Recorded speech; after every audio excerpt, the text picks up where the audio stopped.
Good afternoon, everyone. It's a pleasure to be here in Cairo to moderate this panel. Beautifully named Jewel of Africa. I love the name. Whoever came up with that name, well done. I'm 𝐓𝐡𝐞 𝐉𝐞𝐰𝐞𝐥, former professional footballer for Chelsea, Juventus, and England national team.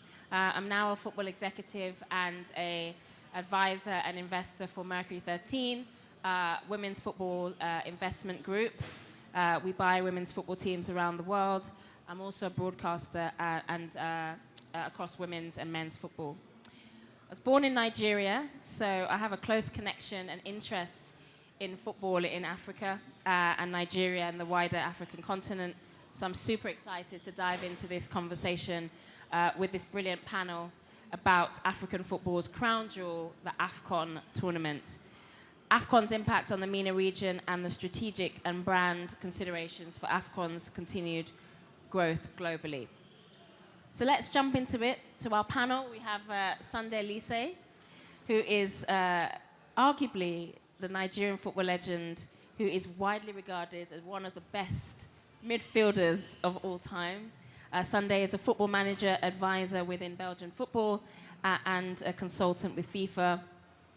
Sunday, it's amazing for me to be here, sat next to you. I remember as a 9-year-old watching you win the Olympics with Nigeria. So my late father will be very happy to see me. He'll be watching down, very happy to see me sat here with you. Scott Wilson also joins us. He's creative director at Design Work, a creative agency that's instrumental in the creating and developing the AFCON brand identity and tone in partnership with CAF to reflect the unique spirit of African football. We will discuss how Design Work have transformed the AFCON communication platform. And lastly, we welcome 𝐓𝐡𝐞 head of marketing at CAF, leading on the marketing and communication strategy for the AFCON brand and CAF platform for governance, operations, and competitions. So let's get into it. Sunday, I'll start with you.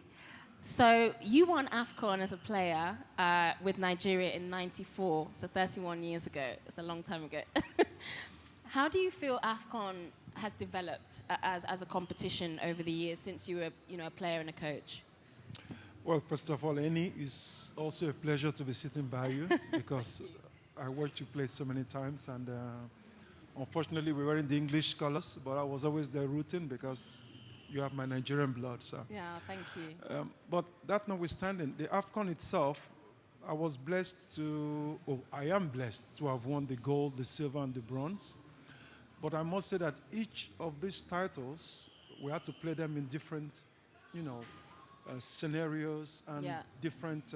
It looked different because as at the time when I played it for the first time, that was in '94 in Tunisia, there were only 12 teams that were qualified. 12. From a continent that has 54 countries. So it was just the best that were there.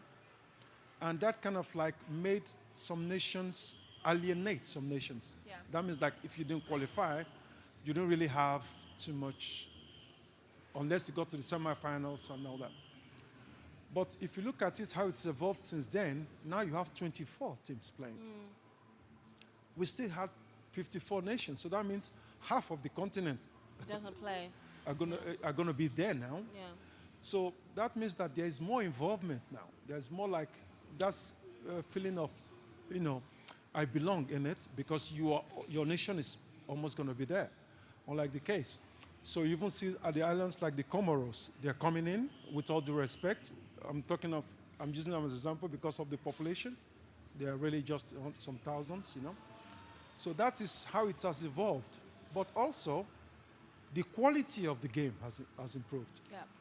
As at the time, you had like 4 or 5 teams playing exceptional, while the others had to try to meet up. But now, you see that there are a lot of the teams have players playing abroad, playing in the European leagues. So I think that is an evolution that has come to it. Yeah. 𝐓𝐡𝐞, the AFCON brand has also developed. Sunday has just told us in terms of the development of the tournament, but the AFCON brand has also come a long way. Can you talk to us about the rebrand that happened in 2023 and explain why it was necessary for the AFCON to rebrand? Thank you, Annie, and thank you to 𝐓𝐶𝐞 for this platform. Look, the initial idea was to move to this old logo structure that we were using, which was, let's say, most importantly, based on the organizational logo, and to move from there to the trophy-based logo, which apparently was the nicest of the best thing we could do at this moment, because the objective was to make the brand really appealing and interesting to the audience. Thank you. And Simon, how did you go about with design work, making that brand interesting and appealing? Over the past 10 years, tell us about the new approach to elevating 𝐓𝐶𝐞 as a brand and the sort of creative and design work that went into it. The mic?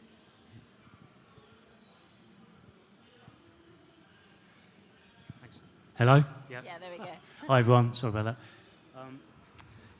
So I think when we look at this, I think there's so much that goes into an identity, and I think it's much more than just the logo itself. Yeah. The design work, we follow quite a strict process when we do this type of work. And there's something as significant as the 𝐓𝐶𝐞, for example. It's the pinnacle of African football. So for us, it was very much about looking at it strategically. So we did a workshop in Cairo where we got all the stakeholders together. It was an opportunity for everyone to get together to discuss it. Part of this process, we look at a competitor analysis. So we look at the world of football. We look at all the other competitions around the world. And I think, as Hervé said, this was an opportunity to raise the profile of 𝐓𝐶𝐞 and to change the actual competition structure, more importantly.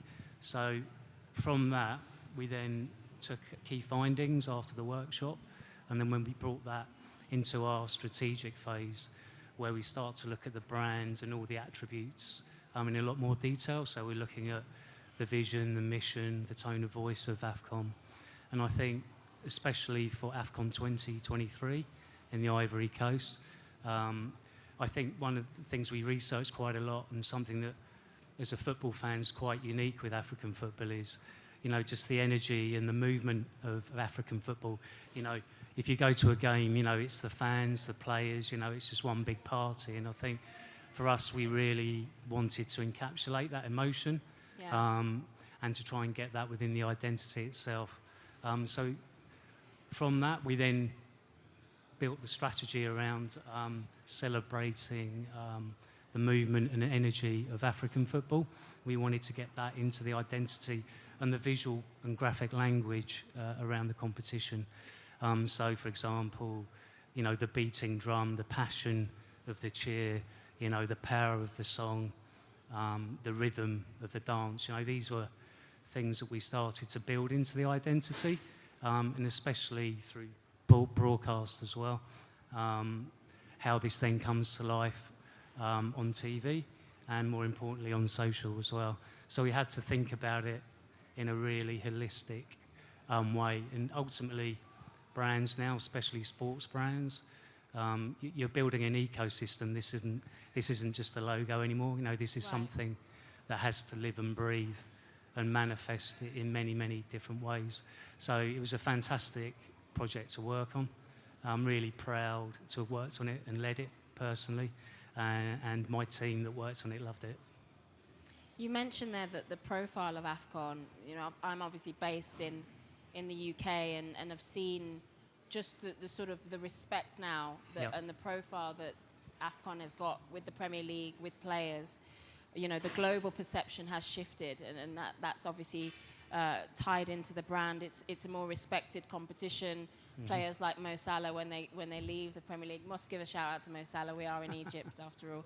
When they leave, it's no longer that tournament that they're going to. There's a respect now, I think, for 𝐓𝐶𝐞. Yeah, just on that, Hervé, how has the brand transformation impacted 𝐓𝐶𝐞's commercial approach and marketing value and social media engagement? I'm pleased to read that sort of sponsors saw a good return to investment. So how was that sort of the elevation of AFCON around the world helped commercially? Thank you. Special thanks to Scott for the support we received from you and for your team for this brand transformation. Today, let's say that we are more than 400 million in terms of marketing value, 90 million in terms of brand value. So you can easily understand that AFCON has become, let's say, the third worldwide event. And the impact on commercials is, let's say, is purely obvious because looking at our Nielsen report, all our sponsors has multiplied the interest per 3. Like today we had 69 million TV value for our main sponsor, which is Total Energy. So yeah, we are definitely on the most important event for the whole continent. Thank you. Those amazing numbers. Thank you. That's amazing success. Congratulations. Simon, any challenges in terms of the brand communication? You know, any sort of barriers, any difficulties that you had in sort of building the brand? No, I wouldn't, not barriers so much. I think for us, as I said, I think it's just about really getting under the skin of the project and looking at it in detail. So a lot of research obviously went into the Ivory Coast. You know, this is something that had to resonate both locally for the host country, but as we know, you're talking about a continent, and you know this has to unify the whole continent. You know, it's the biggest competition, so everyone had to look at the identity, and you had to engage and excite everyone. And I think being a more trophy-focused platform now, you talk about the players, you talk about the fans and the audience. Having the actual in the identity itself, having the trophy, I think was even just that alone. I think is such a big step change. I think for CAF, because I think that's your sort of ownable asset. That's the thing that's revered. That's the thing that all the players are playing for. And I think having that within the identity, it was just a bit of a game changer, really. And I think that competitive platform is now being rolled out throughout all the other competitions as well. Brilliant. Sunday, you're based in Belgium, a strong league, we know historically, for African players to develop and grow. What role do you think domestic leagues, like Belgium, like the Premier League, plays for African players in terms of allowing that sort of respect for those players to go on and play in the AFCON tournament? Well, there's kind of like, it has evolved. Yeah. Like I remember back in the days, you used to like get sanctioned when you went to play for your national team.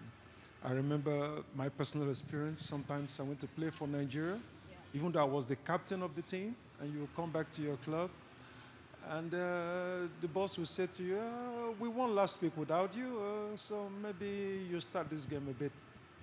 And then when the game starts, it's not going well, then you go back on the pitch, Wow. It was kind of like those sanctions then, but now it's changed. And why has this changed? I think it's somehow like there's a dark side to it. It's like the world of football has been forced to accept African football because of also the fact that you're talking about a continent that is 1.5 billion people.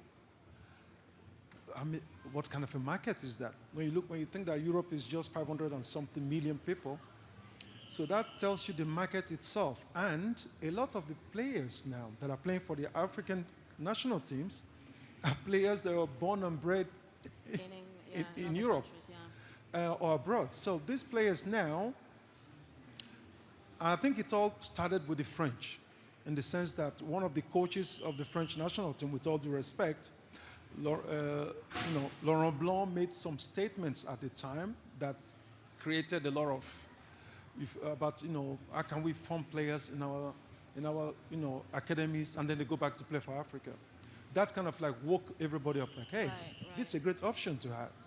So a lot of the players who now feel that, okay, I can play for the European teams, no problem. I'm going to live here, but I will go to play for my country. And that's one of the reasons why Morocco did well at the World Cup. Right. Because if you look at them, almost the whole team of the Moroccans, Those diaspora players. diaspora players. Yeah. Some didn't even know how to eat couscous because they were, they were brought up abroad, with all due respect, you know. Nothing against it. My wife is Moroccan, so Yeah. there's no... Yeah. And I love couscous. So the point I'm making out is that it's now also the fact that it's a big, huge market, Yeah. and the fact that, you know, also financially, the African nations now have the money to spend on as regards TV rights and all that, and to sell these rights. I think that has made it now more interesting for everybody to watch. Did you ever have any issues at, you know, Ajax, Juventus, Dortmund, you know, the clubs you played at, in terms of being, you know, one of the main Nigerian players? You've mentioned sanctions, which are ridiculous, you know, to play for your country. But did you ever face any of those sort of challenges going off to AFCON, coming back? Well, I think with all due respect, I think not long ago we had Jürgen Klopp make some statements about the African AFCON that didn't go down well with us Yeah. in Africa, and did go down well out in Europe, everywhere. So it's not too long ago. So that still tells you the way some people look at it. Yeah. But I think back in the day, it was more difficult to play for your country than now, because now you have a globalized, you know, calendar whereby national teams all play at the same time. At the time, you had to come play for your national team. The league was still on in Europe. So sometimes the clubs felt like, hey, wrongfully I feel, we pay your wages, why do you have to go? We can use you 100%. So I did face it sometime. I was not the only one. Some players even faced it worse. Yeah. You know, had it worse than I did. I didn't even suffer it very much, I must be honest. In the fact that I was fortunate to always be needed by my team to play. So even when you went, they still felt like, okay, we need him to play. But not everybody had that chance. So I think it's great now. It's better now. Yeah. Sunday's just mentioned the sort of global nature now of AFCON. It's part of a global calendar. You know, how do you continue to make sure that the AFCON brand grows globally? You know, there's, especially with talent in diaspora who can, you know, play for their adopted countries. You've got the next Bukayo Saka, for example. You know, how do you make sure he plays for an African country versus a European country? You know, how do you continue to just elevate the AFCON brand globally? Thank you. Like Olise just said, we are 1.5 billion. And just to give you an example, last AFCON had 1 billion TV views. So Amazing. the analysis is clear, it's there. So the objective is not to just revamp logos or to create nice logos. We want to go more, we want to go beyond that by providing a stronger experience. I mean, 95% of our spectators during AFCON Côte d'Ivoire were ready to go to another AFCON because of the global experience and also because of the design. So, yeah, we will push on a stronger marketing strategy, good experience, merchandising, more driving license, more licensing, I mean brand licensing, and also more connection, because today we talk about football and entertainment, more connection between music, social media, fashion, and lifestyle. Well, that's a great point, you know, because I think when you look at other industries like music, Yeah. you know, Africa has really become a huge brand. You know, it's become a movement. So I just want to touch on what you said about licensing there. What are some of the ideas around how to license the AFCON brand with other, you know, industries like music, like fashion? Has that been something you thought about? We started during Côte d'Ivoire. I don't want to mention brand here, but we started at a very, let's say, medium level. But now for the next AFCON, we are trying to build more synergies, more connection between music, especially music industry, more artists, more collaboration, and also we should stop using or looking at football as a 90-minute thing, because it starts before, during, and it finishes after the competition. So yeah, we will look into it, and we are also trying to develop AFCON Festival to create like a big platform so that we can bring non-football fans to footballs. Yeah, that would make sense. Thank you. That's a great idea. Simon, a similar point. You know, how do you... Football has changed so much in the terms of the way young people consume it now, right? And young people can be watching football, can be listening to music, can be playing computer games, all in the space of the same 90-minute game. So how do you make sure that the AFCON brand engages the next generation that are consuming football in a different way? Yeah, I sort of touched on it a little bit earlier, where I think as an agency, you have to look at it holistically, and I think every edition, I suppose, gets bigger and bigger. The identity has to work harder and harder. Yeah. The way we sort of digest and engage sport now globally is so different to sort of 10 or 15 years ago. So ultimately what we're talking about, to have those conversations pre-game, during the game, post-game, you're talking about storytelling, you're talking about narratives, and all those different facets of the game now, everything's sort of looked under a microscope because there's a story associated with it, and I think that will just get stronger and stronger. And I think from a sort of youth perspective, we've already seen with esports how, just from a broadcast perspective, how that live and breathes on screen. The insatiable appetite for stats and more information, and how that lives and breathes on screen. I think in the next sort of 2 to 3 years, it's gonna get even stronger, really. Who do you see as sort of the competition that you're trying to strive towards? Is it the Euros? Is it the World Cup? Obviously AFCON is a regional competition, right? For the continent. But are you sort of looking at other competitions and how they sort of go about it? Look, AFCON has no competitions. AFCON today is the highest potential football event in the continent, that's for sure. But we are not comparing our experience to Euro. Our objective is to beat Euro. Or maybe Copa America might be another good example. I don't think we are playing the same fields, because the potential we have as AFCON is way beyond Copa America and even Euro. We just need to continue developing. We just need to continue putting more energy in our competition. So yeah, today we are holding the 3rd position in terms of worldwide events. And why not maybe after the next AFCON in Morocco, we will be the 2nd worldwide event in terms of football. That's the global objective. So I went to AFCON last year in Côte d'Ivoire, and one of the things that impressed me the most was the organization, the logistics. It felt like how some of these other global tournaments feel. Sunday, how do you feel? You obviously advise, the likes of FIFA, the Nigerian Football Federation. How do you feel AFCON can continue to improve in infrastructure, logistics, organization, so the fan experience, is a good experience? Well, I personally feel that we all know the social ills we have in Africa, but I think AFCON is one of the best ways to develop the infrastructure in the countries, because we saw the efforts the Côte d'Ivoirans did to make these tournaments get to that level.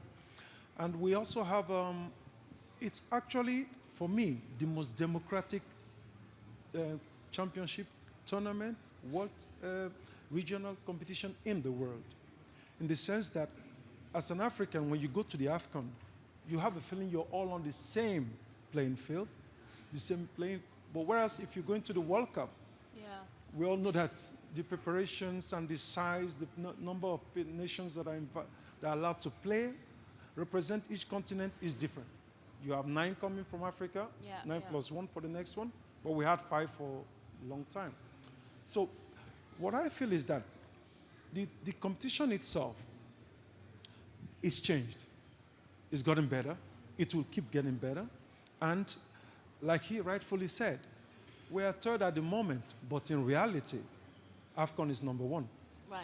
Because in reality, the involvement of the people in it the people who travel around, in spite of what the African challenges are, you cannot compare it to anywhere else. And the attachment the people have to this tournament as regards the indigents and all, you can't compare it to anywhere else. Yeah. And you know, that feeling of we belong, it's our tournament, it's our festival. You know, you saw it yourself at Côte d'Ivoire. Really It was just a party all through. And if I may add something to what he said, the AFCON starts before, because the African must party before. During the game, the African must show off and play. And after the game, the African must celebrate even when they lose. We like to shake a leg. Yeah, like always, my dear sister. So it's like that. So it's great. Yeah. Well, the future's bright. Let's talk about the future a little bit. How can AFCON drive the overall development of football in Africa? You know, obviously there'll be some countries that are stronger than others. Egypt, where we are, is a very strong country, and this is for all the panel. You know, what do you think about how AFCON can really raise the level for, you know, the next generation of young players in Africa, but also, you know, the professional leagues, players? You know, what's AFCON's place in that? Is it me or something? All of you, whoever wants to answer. Okay.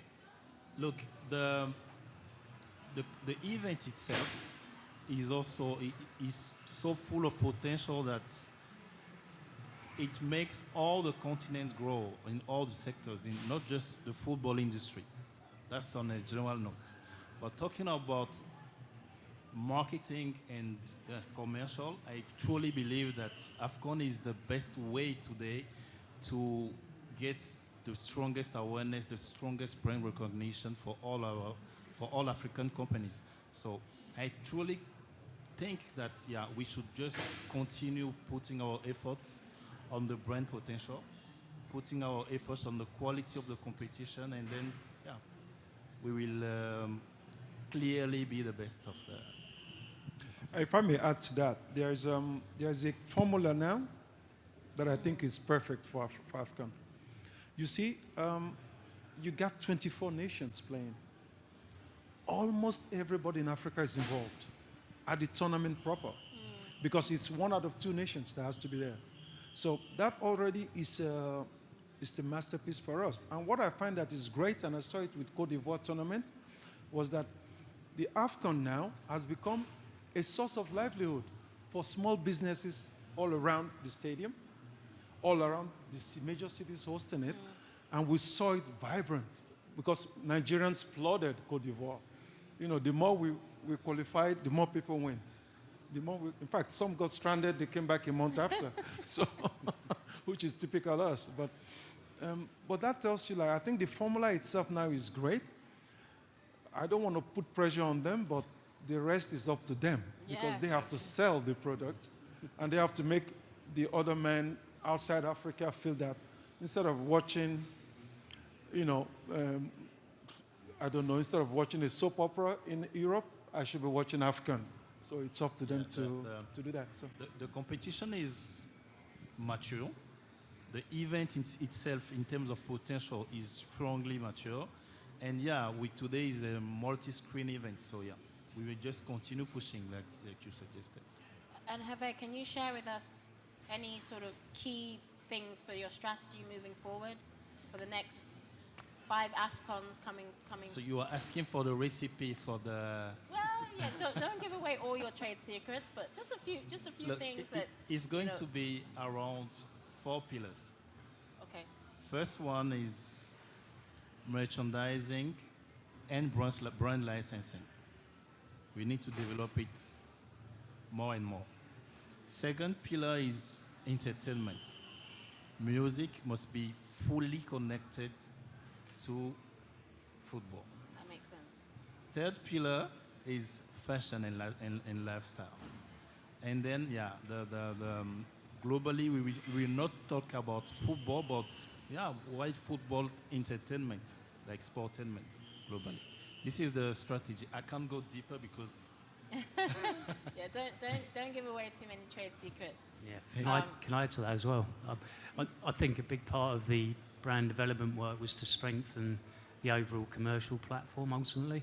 And I think with it being a trophy-led identity now, I think you can already see the impact that that's had. And I think if you were to ask lots of people around the world or Africa, they'd be able to identify the World Cup, they'd be able to identify the European Cup, and I think in time as well, I think people will be able to identify the silhouette of the AFCON trophy as well. I think the brand equity in the trophy and raising the brand awareness in the trophy recognition itself, I think is really important.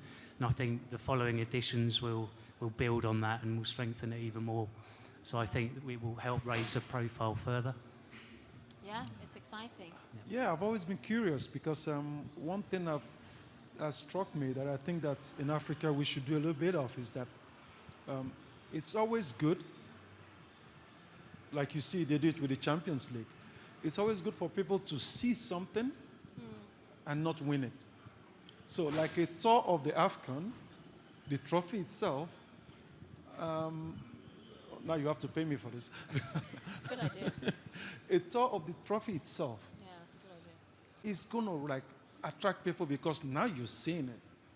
Because I remember in 1994, I was a kid. I was just about to become 19. I was the youngest in the Nigerian national team. And we came into the stadium in Tunisia to play for the final. Now, I knew I was going into the final, to play the final. I was motivated like hell. But when I saw the trophy up there, I can't explain to you. I think you must have tasted that, so you know what it's like. Of course. All I knew was that, damn, it would be good to go home with this. Yeah. You know? And so you played every minute like, I'm going to die. And that's the final you won, right? That was the final we won. And in all fairness, I had a torn ligament inside. But I was playing for my family's name because nobody in the Ulysses family had ever gone that far. And this tooth here was already pulled out the night before. But seeing that trophy was like, no, it's something I have to go home with. So imagine this trophy now. Now it's smaller because then it was big. Imagine this going round a bit and getting to the destination for the tournament itself just a week before. I think that will like... Well, there's other ideas that, I mean, Olympics do that brilliantly, right? That the Olympic torch goes all around the world, and everyone that sees it, that, you know, touches it, gets that special sense of the Olympic experience. So I definitely think I think that's a great idea, you know, to do the same for AFCON. Absolutely. The trophy tour is part of our assets, so this is something we will continue developing. Absolutely. Amazing. I think we're coming to the end of time, so I think it's fair to say it's very exciting times ahead for AFCON and the next few editions. Thank you so much for your insights. Thank you to you as a panel, and thanks everyone